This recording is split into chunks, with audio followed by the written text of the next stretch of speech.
वाशिम ते नांदेड या महामार्गावर वाशिम शहरालगत जे असलेला पुसद नाका चौक या ठिकाणी मोठमोठे खड्डे पडले।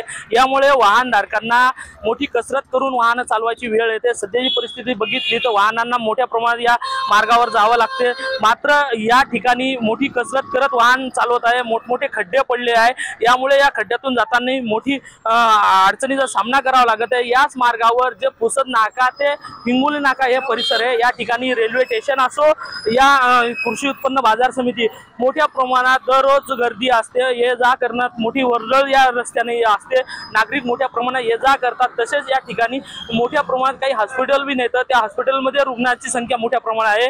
मात्र मागील अनेक वर्षापासून या खड्ड्याचे प्रमाण वाढले। मात्र याकडे जिल्हा प्रशासनाने याने दुर्लक्ष केलं आहे। सध्याची परिस्थिती जर बघितलं तर हे कुठेतरी खड्डे बुजवणं गरजेचं आणि रस्ता सुरळीत करणं गरजेचं आहे।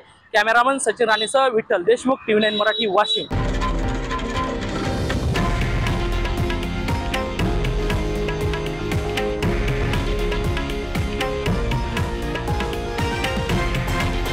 हे आहे देशातील नंबर 1 न्यूज नेटवर्क आणि आपण पाहत आहात TV9 मराठी, एकमेव।